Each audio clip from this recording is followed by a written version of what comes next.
In an amazing health breakthrough, scientists have discovered that the Chinese flu will not spread if people are gathered together in a cause which Democrats think is just. Responding to conservative complaints that Democrats seem to be complete and utter hypocrites who force children to stay home from school while allowing thugs and radicals to riot through the streets, computer models created by the totally scientific computer modeling company showed that large crowds may get together safely if their purpose is in line with Democrat plans to reduce America to ashes. In tests that sent a wave of relief and joy through the entire totally scientific community, people with the Kung flu were gathered together in a small room while a video was played of Nancy Pelosi applying lipstick to her forehead while she announced, quote, "It is past time we address the issues that have remained completely the same since we discovered they could get us elected for no reason," unquote. After this, the experiment participants dispersed to their nursing homes where they were watched carefully while they coughed up their lungs and died for reasons having absolutely nothing to do with the Flu Manchu. To ensure accuracy, this totally scientific experiment was repeated with elderly sufferers from the Asian murderer disease locked in a New York City subway car and forced to watch Barack Obama address the nation exactly as if Joe Biden were a senile hologram who couldn't speak for himself. Biden said, quote, "We have waited too long for a president who would address the issues of police tactics, as I did for 8 years, to no effect. Now is the time when we can fix this because we don't have some total incompetent in the Oval Office," unquote. Astoundingly, according to the totally scientific computer model company, every single one of the people in this experiment died of completely natural causes within only 14 days, proving that it is perfectly safe for people to gather together to burn down cities, though it may remain dangerous to try to stop them. Trigger warning, I'm Andrew Klavan, and this is The Andrew Klavan Show. I feel hunky-dunky, life is tickety-boo. Birds are winging, also singing hunky-dunky-doo. Ship-shape, tipsy-topsy, the world is zippity-zing. It's a wonderful day, hurrah, hooray! It makes me want to sing. Oh, hurrah, hooray! Oh, hooray, hurrah! All right, last day of the week here, so you want to suck up all the Klavan-y goodness you possibly can. And the way to do that is to go subscribe to the YouTube channel, Andrew Klavan. We are watching. We've got our eyes on you. We're watching your comments. Here is one from Richard Landerman. He said, knowing that Knowles is catching up on subscriptions, and that was happening. You know, Knowles he'll stoop to anything. He's using Russian bots. He's using Chinese spies. So, you know, you want to get some good American solid subscriptions and other countries as well. But as long as they're real people or can pretend to be real people, you should subscribe. Richard Landerman says, knowing that Knowles is catching up, I'm going to have my wife subscribe to your channel. I'm also making an account for my mother-in-law who doesn't use Ubook or Facetube or whatever that stuff you all kids mess around with these days on your Nintendos and wallets is called. Well, thank you very much. And we will be watching for those of you who not, you know, it's one thing to help me, which is a good thing. We want to save the Klavan. But of course, attacking Knowles also just adds to your prestige.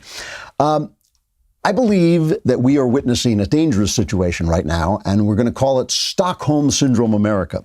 I'm sure you've all heard of the Stockholm Syndrome. It was named after a 1973 bank robbery in Stockholm. 4 people were taken hostage, and when they were released, they refused to testify against the robbers who had taken them hostages. They had developed feelings of affection for them and started to see things from their point of view. I've seen this myself in battered wives who start to see things from their husband's point of view and lose the awareness that they're being seriously mistreated and they don't deserve it. For the last 3 months or so, we've been held hostage. We now know that the hysterical fear expressed about the spread of the Chinese flu was fake, just like the hysterical reaction against Brett Kavanaugh was fake. We know the Kavanaugh hysteria was fake because Tara Reade's accusations against Joe Biden were ignored, and we know the flu hysteria was fake because now the Democrats feel riots will be more useful to them than a lockdown. Suddenly, social distancing and the rest don't matter a damn. So we've been held hostage by the left, and we're being held hostage now, hostage to violence, riots, and threats. Now, Drew Brees, the conservative Christian quarterback, had to apologize because he opposes disrespecting the flag. James Mattis, the former defense secretary, says Trump is terrible because after Democrats have done everything to divide us for the last 60 years, Trump hasn't pretended to try to unite us. And we're hearing that problems among black Americans can be solved by whites making soppy apologies, including kneeling to people, which is disgusting, by the way. I spit on anyone who kneels to another human being or expects to be kneeled to. None of that is going to help our black neighbors. I acknowledge the problem of good people being harassed by the police, and I acknowledge that there are bad cops. But no, I have no feelings of sympathy for Democrats and the media who have abused me and held me hostage, either with lockdowns or riots. And I do not think leftists who have done nothing but make black lives worse for over 50 years, I do not believe they have anything to say to me about what should happen next. We've had more than 50 years of leftist policies in our cities. It's time to let those hostages go as well. All right, I know you guys are all locked down and suddenly thinking, hey, you know, I think maybe there's something I have to take care of, like maybe a will or maybe some contracts, and LegalZoom has been dedicated to helping you with the right solutions for more than 19 years. If you're looking to protect your family with a will or a living trust, or you're thinking about the right way to start a business with a DBA, LLC, nonprofit, or more, LegalZoom has got you covered. It's easy to get started online, and if you need guidance, they have a network of attorneys that can provide advice to ensure you make the right choices. And since LegalZoom is not a law firm, you won't have to leave your home and you won't get charged by the hour. A very, very good thing. Visit LegalZoom.com today to take care of some important things you need to get done. And for a special savings, be sure to use code Klavan at checkout. That's LegalZoom.com, code Klavan. LegalZoom, where life meets legal. And of course, it's illegal in many states not to know how to spell Klavan. It's Klavan. There are no E's in Klavan. I was just going to say that. There are no E's in Klavan. Let us just take a look at this ceremony that took place outside. I believe this one was outside the White House, where people are pledging not to be racist. About racism, anti-blackness, or violence. About racism, anti-blackness, or violence. I will use my voice in the most uplifting way possible. I will use my voice in the most uplifting way possible. And do everything in my power to educate my community. And do everything in my power to educate my community. I will love my black neighbors the same as my white ones. I will love my black neighbors the same as my white. So much is wrong with this that it's even hard to know where to begin. People with their hands upraised, like they're making some kind of religious ceremony. It all looks like white people, and essentially it's racism. It's essentially saying that if you're white, you're racist, which is garbage. There is just as much, if not more, racism in the black community as there is in the white community. And by the way, it has to do with your heart. It doesn't have to do with the color of your skin. It has to do with what's inside your chest. And we all have stuff inside our hearts that shouldn't be there. We know this. We know this is true. It is disgusting for people to kneel. There's a video, and I'm not going to play it. It's a woman being told and convinced and trained to kneel in front of a man because she's white. I can't play it because I can't watch it. I can't look at it. And I just think this is a disgusting thing. No American, no person, but certainly no American should kneel to another human being. You kneel to God, that's it, period. And even God doesn't demand that you kneel to him. You do that because he's God. You do not kneel to other people. Everything is wrong about this. And the most important thing about it, and I'm going to talk about this more, the most important thing about this is we are not divided as a people on this question. We are not divided as a people on this question. Are there racist people? Of course, they're going to be racist people till Jesus comes again. That is just the way it's going to be. But we as a nation are united in being, for police reform where it's needed. We understand the anger of communities when things like this happen. We understand that, black people have been having a hard time, but it's about the reasons. It's about the reasons. It's not because of racism in people's hearts that black people have problems. There's racism against all kinds of people who thrive in this country, and sometimes people hate them. They're like Jews.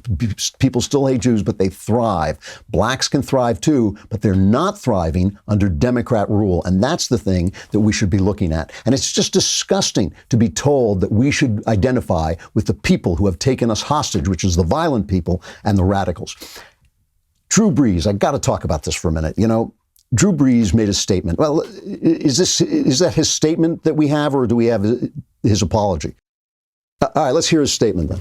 I will never agree with anybody disrespecting the flag of the United States of America or our country. Let me just tell you what I see or what I feel when the national anthem is played and when I look at the flag of the United States. I envision my two grandfathers who fought for this country during World War II, one in the Army and one in the Marine Corps, both risking their lives to protect our country and to try to make our country and this world a better place. So every time I stand with my hand over my heart, looking at that flag and singing the national anthem, that's what I think about. So now he has to apologize. He's lambasted from pillar to post. He's dragged from pillar to post. Aaron Rodgers goes after him. All the sportscasters, because they're all lefties. He finally, in Stalinist fashion, he finally has to apologize for saying he respects the American flag. I would like to apologize to my friends, teammates, the city of New Orleans, the black community, NFL community, and anyone I hurt. He left me out. I don't know why, while he's apologizing to everyone. Anyone I hurt with my comments yesterday and speaking with some of you, it breaks my heart to know the pain I have caused. In an attempt to talk about respect, unity, and solidarity centered around the American flag and the national anthem, I made comments that were insensitive and completely missed the mark on the issue that we are facing right now as a country. Let me tell you something. There's a city called Rochester, New York, which is a lovely, lovely little town. And in Rochester, New York, there used to be a major corporation that supplied jobs to that community. It was called Kodak. Now, some of you who are younger may never have heard of Kodak, but Kodak, like Kleenex, is a synonym for tissue now. Kodak was a synonym for cameras. It was a synonym for film. Paul Simon wrote that famous song, Kodachrome. Nobody had to tell anybody what Kodachrome was. It was color photographs. We knew that, okay? Kodak is gone. Kodak is now no longer exists, and Rochester has been hit very hard for it. Why? They made one mistake when digital camera film came in, which they invented. They helped invent the digital cameras. They didn't get on that train. They thought, hey, well, you're always going to need film. Now they're gone because they made one mistake. The NFL is one of the most successful franchises that has ever existed in this country. 10 years from now, I guarantee you, it will be gone. If they start kneeling to the flag en masse and forgiving people for kneeling to the flag and forcing good Christian conservative men like Drew Brees to grovel because they respect the flag, because they had people who fought for the flag so that black men, in part, could have the kinds of jobs where they get paid millions of dollars for throwing a ball around, live in this free country. If that's going to happen, the NFL will be gone. Now, why do I say that? Because we all agree. We are all in agreement about things. And and that's because we're all Americans. It's because of the flag that we're all in agreement. You know, I don't talk about Karl Rove much. He's not one of my favorite commentators, but he does go after the polls. And he published some of the polls today. Reuters Ipsos poll, 73% support the peaceful protests, and 79% believe that the violence undermines the peaceful protest. The New York Times is groveling because Senator Tom Cotton printed an op-ed on Knucklehead Row in the op-ed page saying Trump is right, we should call out the military. Although Trump didn't say that. He said he would if they didn't get it under control at the states. He said, yes, we should call out the military. They're there to protect us. The New York Times has to grovel because they published an editorial by a United States senator. Right? These young, woke, stupid kids who don't know a damn thing about anything. They've read one book attacking America. They've listened to, leftist professors who don't know anything. They're running the New York Times. This is the Stockholm Syndrome. This is the Stockholm Syndrome. We are apologizing. We are apologizing for saluting the flag. We're apologizing for letting senators write op-eds in major newspapers.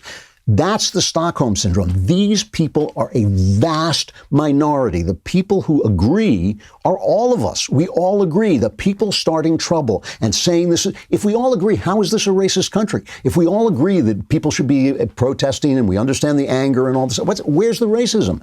Where is the racism? It's imaginary. It is an imaginary straw man racism being created by the press and the left, but I repeat myself, in order to tear us apart. I have always said that 70% of the people in this country agree on 70% of the issues. That means that we can sit down and talk. Who's standing between us? Who is standing between you and me? I'm a conservative guy. Freedom is my first thought. Maybe you're a left-wing guy and equality is your first thought. Somewhere between that, I don't want people to be totally unequal. You don't want people to be totally unfree. Somewhere we can meet and talk. Why can't we? Why are there riots? Why are we screaming at each other? Why? the president, where's the president? Why can't the president speak? Who's listening to the president? They don't even report on the things he says. If he comes out and says what he did say, I agree with the peaceful protesters. I agree that this man was wrongly killed, but we can't have this violence. And if the governors don't handle it, I will. All they did was concentrate on the second part of that statement. All they did was concentrate on the second part of the statement. They just erase the rest of it. What's happening to black businesses in this country? They're being destroyed. They were destroyed by the lockdown. And they're being destroyed now by the looting. Okay, that's who's being hit worse. I know that Antifa is strategizing. They're moving into richer neighborhoods and they're going into Beverly Hills. It's still the black neighborhoods that get hurt. And believe me, Cartier will come back, but a neighborhood grocery store will not come back. Who's in favor of the lockdowns? Democrats. Who's supporting the riots? Chris Cuomo on CNN, Democrats. Who's making excuse for riots? Democrats. Who has held the black community in this country hostage since Wilson? Democrats. Democrats have done it. Now, let me just point out something, all right? We have spent trillions of dollars on poverty, programs, LBJ style, Great Society poverty programs. On Tucker Carlson, Bob Woodson of the Woodson Center was on. Play this clip. Play what he says.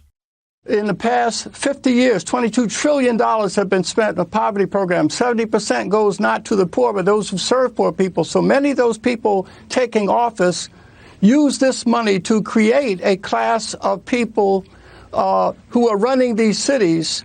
And now, after 50 years of liberal Democrats running the inner cities where we have all of these inequities that we have, race is being used as a ruse, as a means of deflecting attention away from critical questions such as why are poor blacks failing in systems run by their own people?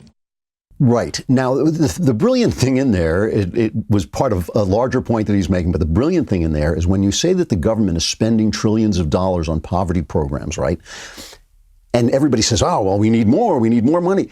That's patronage, right? And it's not just the money that's being spent. It's the guy who's getting the money to distribute the money, who's taking a big bite of the money. It's the bureaucracy that's being created to help poor people ostensibly, but is really helping the bureaucracy. So when you say, you know what, these programs aren't working, get rid of them, you can't get rid of them because the guy says, wait, that's my job, that's my bureaucracy, that's my power, that's my patronage to give away to my friends so they'll vote for me. That's my way of buying votes. I'm not going to give back that money to the people just because it's making black lives worse. They're not going to do it.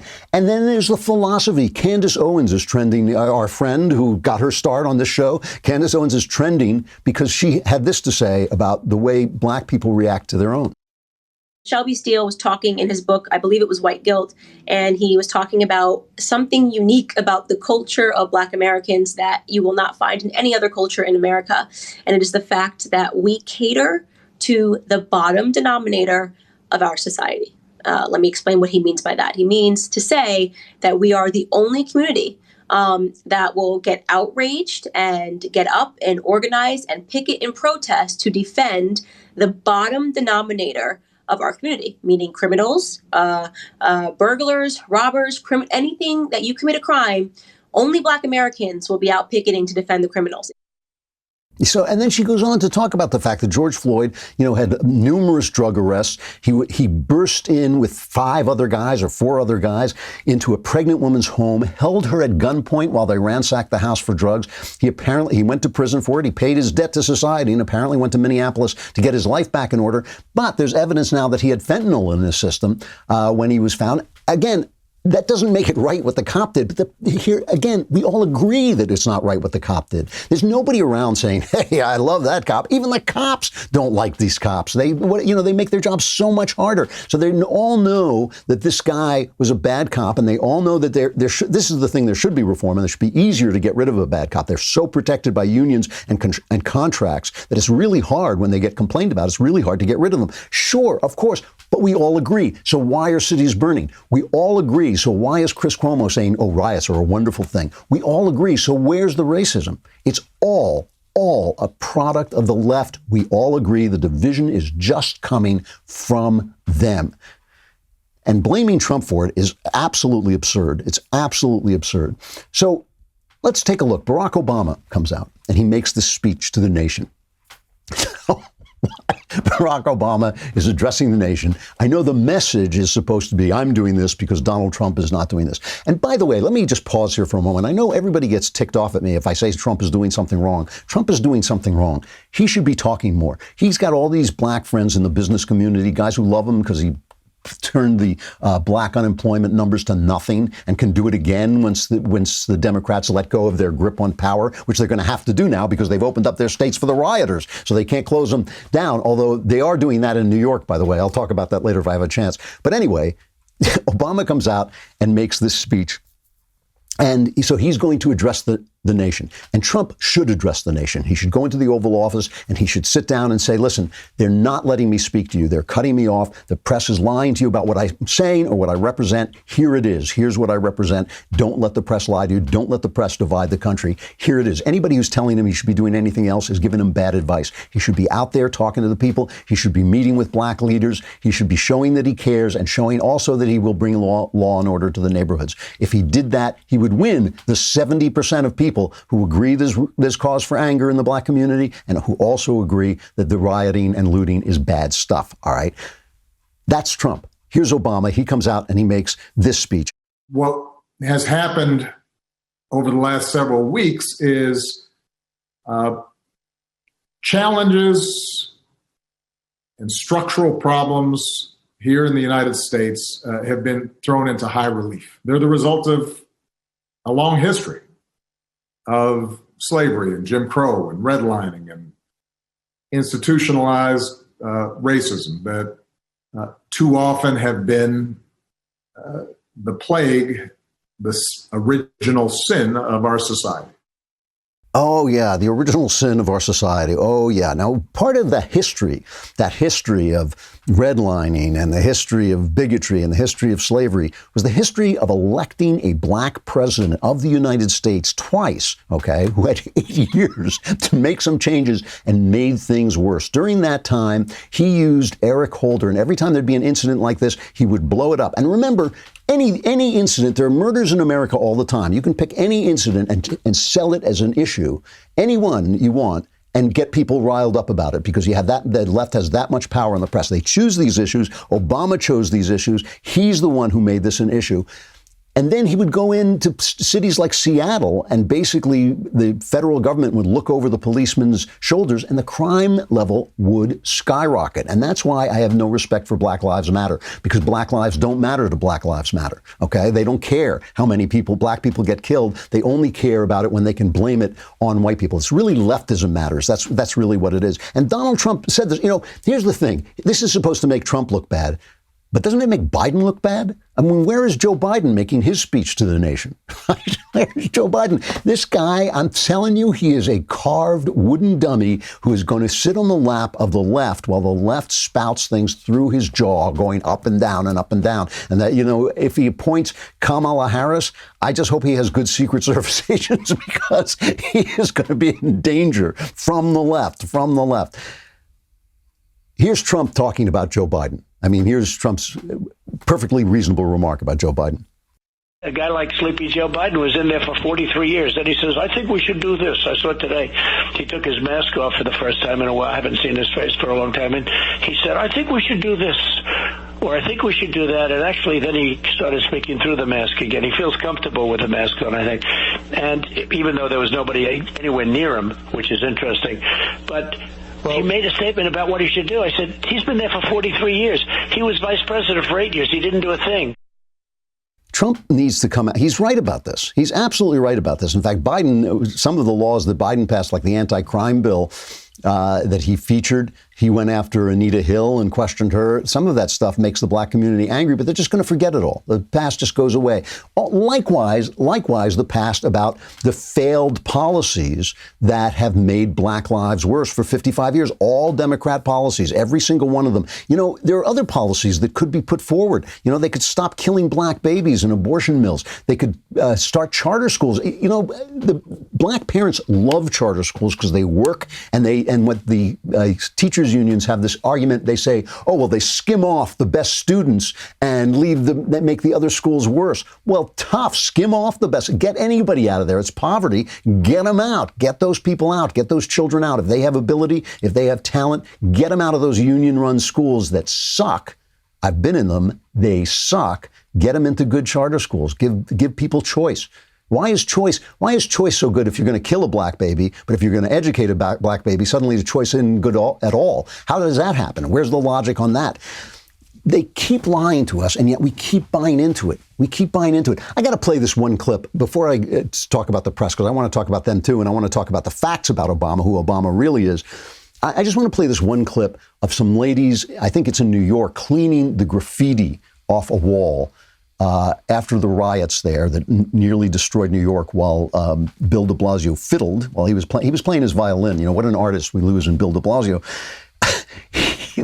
They're cleaning up, and a social justice warrior catches them in the devious act of cleaning graffiti off the wall. Why are you guys removing Black Lives Matter's graffiti? We're just trying to take care of the city. Yeah, we tried over there and it wasn't coming off. It's still not was coming off. But why do you want that to come off? Well, because this is a federal building. Yeah, it's just care about our country and our city. But so you don't care about Black lives then? Not at all. That's not at all what we're saying. That's what this... We certainly do care about Black lives. Not enough to leave up a message. You don't disagree with the message, ma'am. It's just on the building. We're just trying to clean it. Right.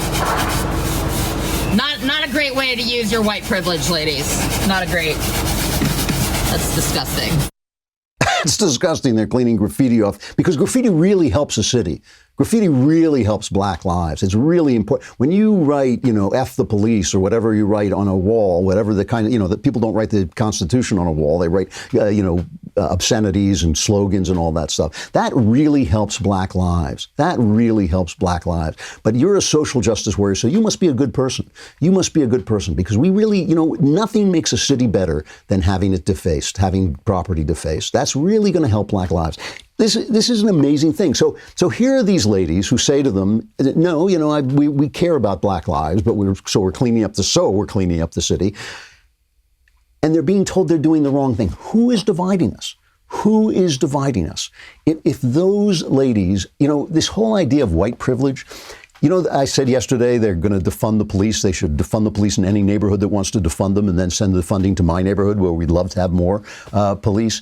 I feel the same way about white privilege. If you're giving up your white privilege, send it to me. I'll use it. I'll use twice my white privilege, okay? Because I'll tell you something, my giving up my white privilege isn't going to help a single Black person on earth. Not one. So I might as well enjoy it, because it's not going to help one person. We know it's going to help. Education is going to help. Families are going to help. Fathers are going to help. No drugs are going to help. We know all that stuff. And yes, please always reform the police, watch the police. The police have a lot of power. The police represent the government. We know the police need to be reformed. What is their ask? What is the left's ask? The left's ask is chaos. When they say defund the police, that's chaos. That's murder. That's the destruction of Black communities. That's the destruction of Black lives, right? So they don't have a policy. They don't have anything. They don't have anything except this hate and anger and virtue signaling that is absolutely destructive. If you don't think it's destructive for white people to kneel down in front of Black people, you don't know your history. It is destructive for any person to kneel down in front of any other person. Unless he's proposing marriage. It is absolutely destructive. So now we're looking at this, right? And again, we see Tara Reade shows us that they were lying about Brett Kavanaugh. We see that the riots, their approval of riots, means they were lying about the lockdown. They don't care about the lockdown. They're not worried about the spread of the flu. I mean, suddenly that doesn't matter anymore. We know they don't care about Black lives because they don't care about all the people being shot by Black criminals that the police could help them prevent. They don't care about Black lives. Nothing they say is true. And yet there is 70 to 75% of us ready to talk. We're ready to talk to one another. And we're not going to agree on everything, and we're going to struggle, and we're going to have to debate. That's part of being an American. That's part of being in a republic, a democratic republic. All those things can happen, but they can't happen while the left is in charge of our communication system. This is why I disagree with Jonah. I think the first thing we need, I think Kayleigh McEnany is the first person we need. Trump, we need them to destroy this disinformation system. All right, we had a great time last night on the All Access show, which I just love doing. I love talking to you. I love hearing your questions, but you can't get on unless you're an All Access member. So you want to become an All Access member, not just for that, but for all the great things that we send you. It's our premier level of membership. So you want to get involved in that. And we will also send you 2 of these incredibly valuable solid gold diamond encrusted leftist tears tumblers, which are unlike any other of their kind by not being solid gold or diamond encrusted. And when you want to do this, you can get 15% off and virtue by subscribing under the name Klavan. You go to dailywire.com/subscribe. Now, you know, the God King is counting how many of these subscriptions come in under Klavan and how many come in under whatever other names of people who may work here. I have no idea. And of course, you know, he then sends down lightning upon those who have the lesser number. And so you want to make sure you register as Klavan, that you subscribe under the code Klavan and not under the code Knowles, because you want Knowles to be hit, of course, by lightning, as do we all. So it's KLAVAN. There are no E's in Klavan. I just make it really look this easy. Go to dailywire.com/subscribe.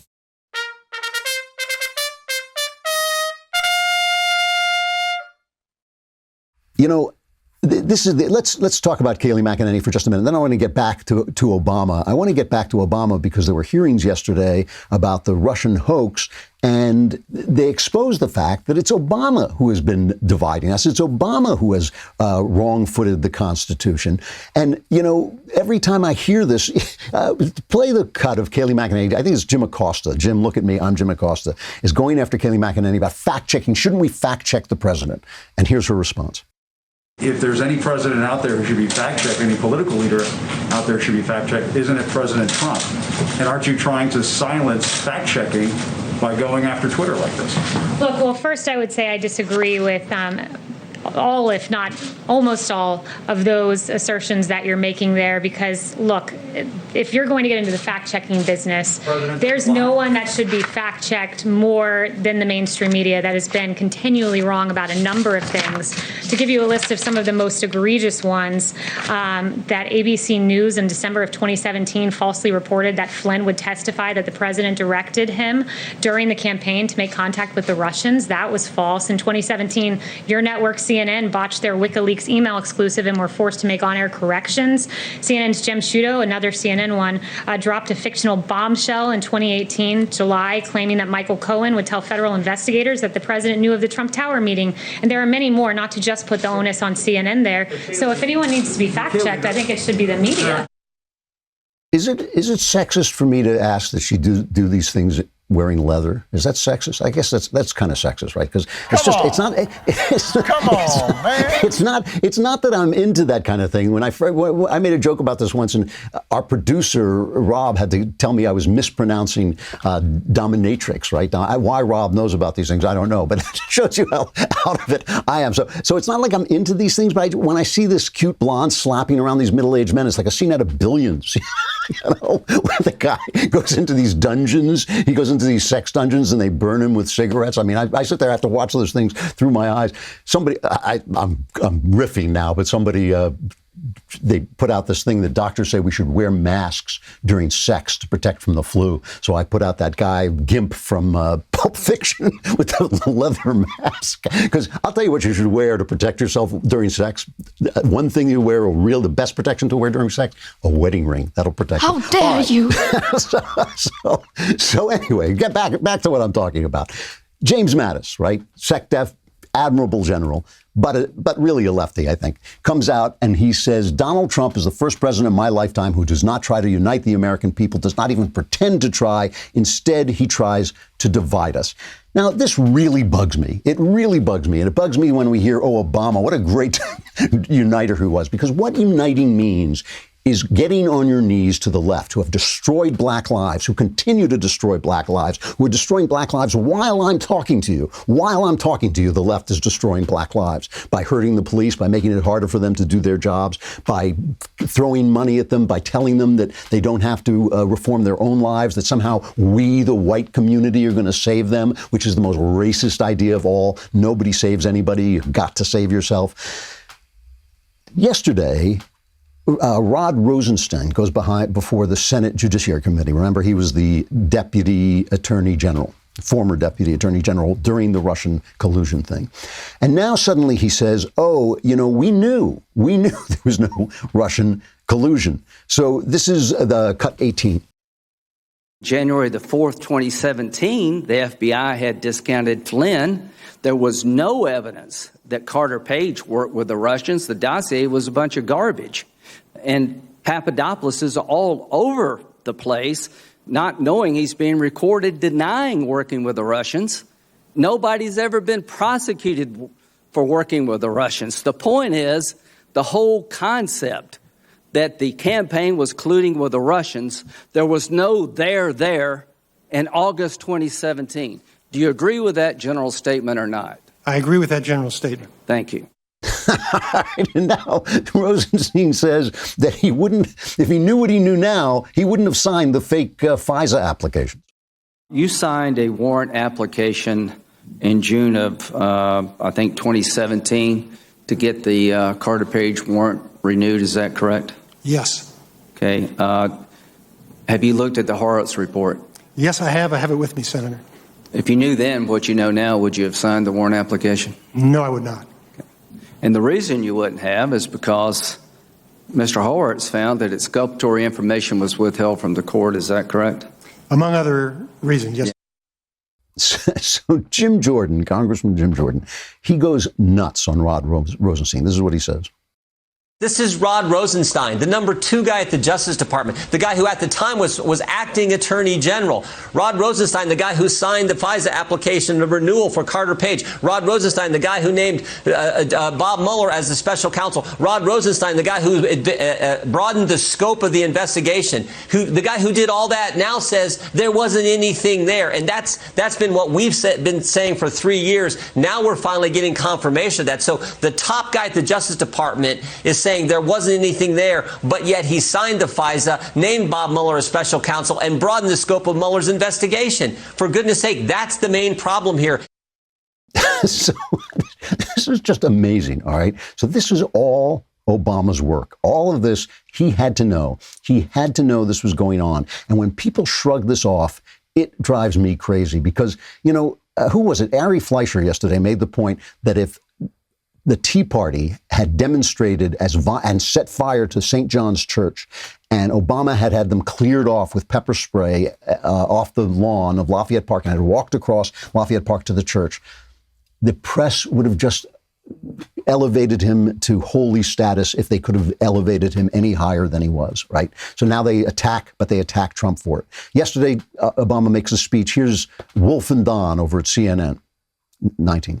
So a very, very hopeful, very, very confident statement from the former president of the United States, Barak Obama, says the protesters, the people on the streets, represent a broad coalition. There is a change in mindset taking place that we can do better. Don Lemon, strong words from the former president of the United States. What did you think?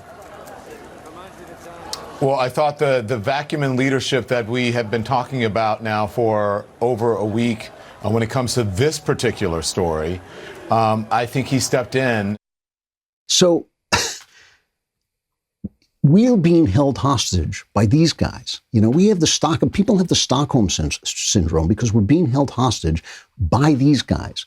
70% of us, 70% of Americans, you can't get 70% of Americans to agree that ice cream tastes good, okay? But 70% of us agree that there should be some police reform, that peaceful protest is fine, and that burning and looting is bad. And the military should be, and people agree, by the way, that the military should be called out if the looting continues.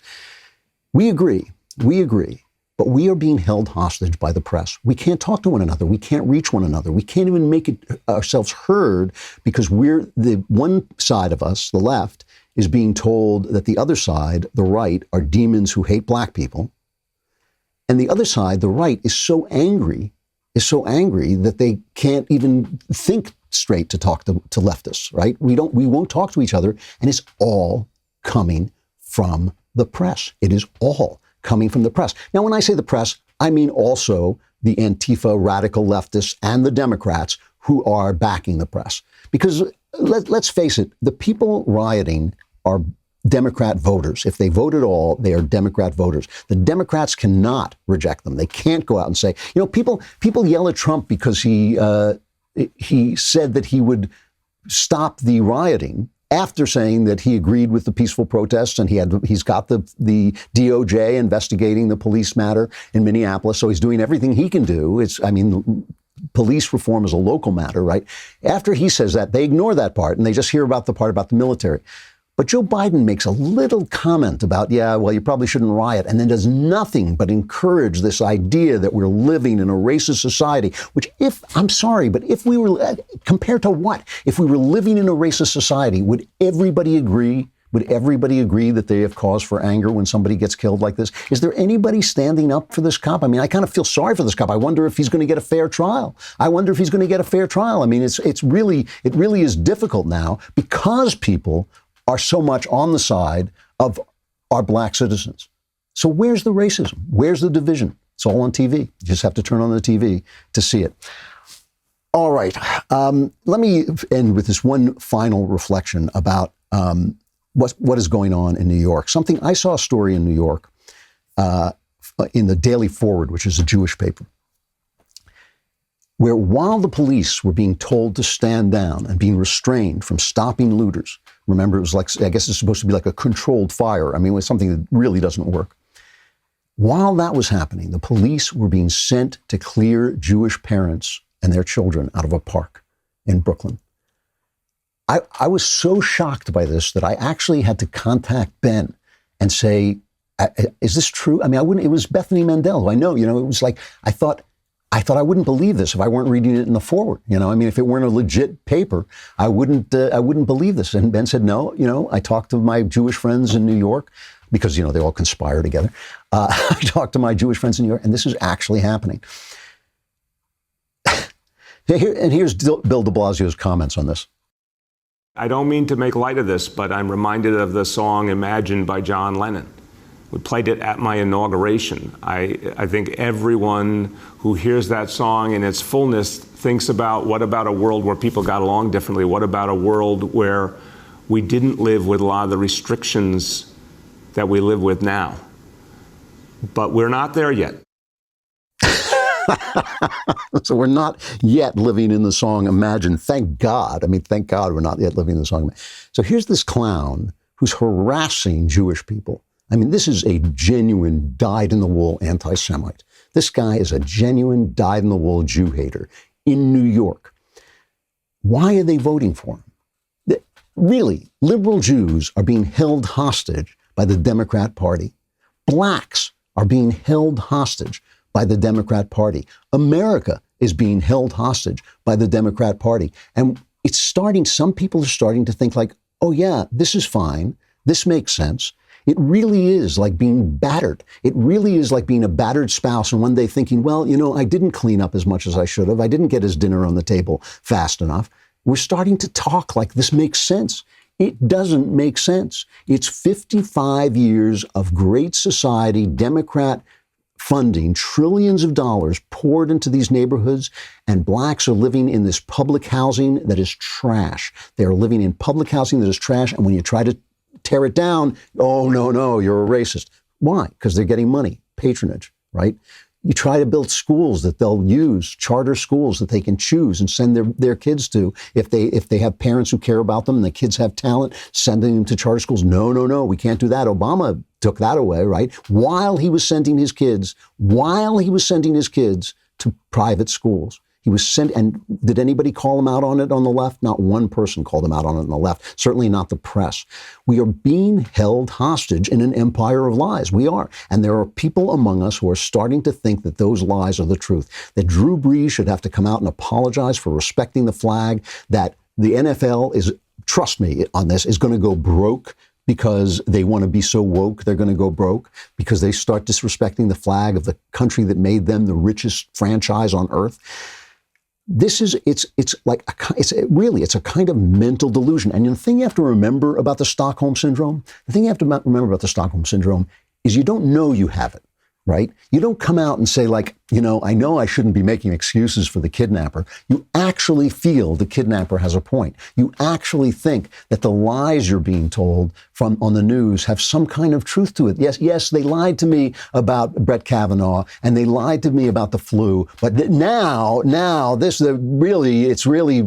got to fall on my knees and raise my hands to the air because I'm racist because they're telling me about racism. They're not lying now. They've lied about everything else. They lied about Russian collusion. They lied about Donald Trump. They've lied about everything else. But now, suddenly, we're going to trust them and believe them. That's the Stockholm Syndrome.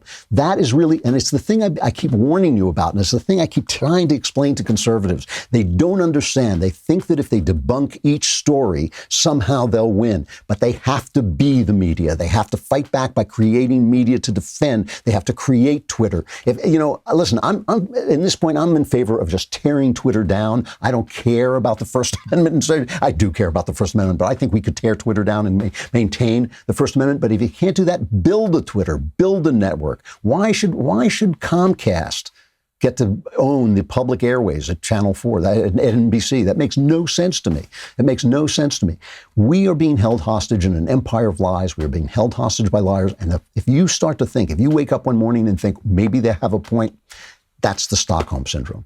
And now, worst of all, the Klavanless weekend this year. So you're going to be cast out into the exterior darkness where there will be incredible wailing and gnashing of teeth. That's in the Bible. It says that you will be cast into the Klavanless darkness where there will be wailing and gnashing of teeth. And are you going to doubt the Bible? Of course not. But survivors will gather here on Monday, and I will be here. I'm Andrew Klavan. This is The Andrew Klavan Show.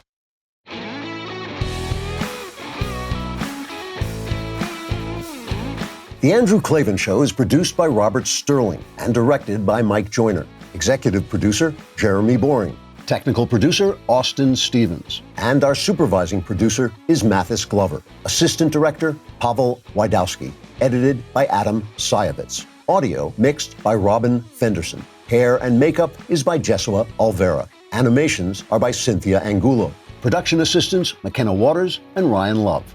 The Andrew Klavan Show is a Daily Wire production. Copyright Daily Wire 2020. From CNN to the Minnesota government, prominent leftists defend political violence. Public health officials change their story on coronavirus. And the rioters kill Robert E. Lee again. Plus the mailbag. Check it out on The Michael Knowles Show.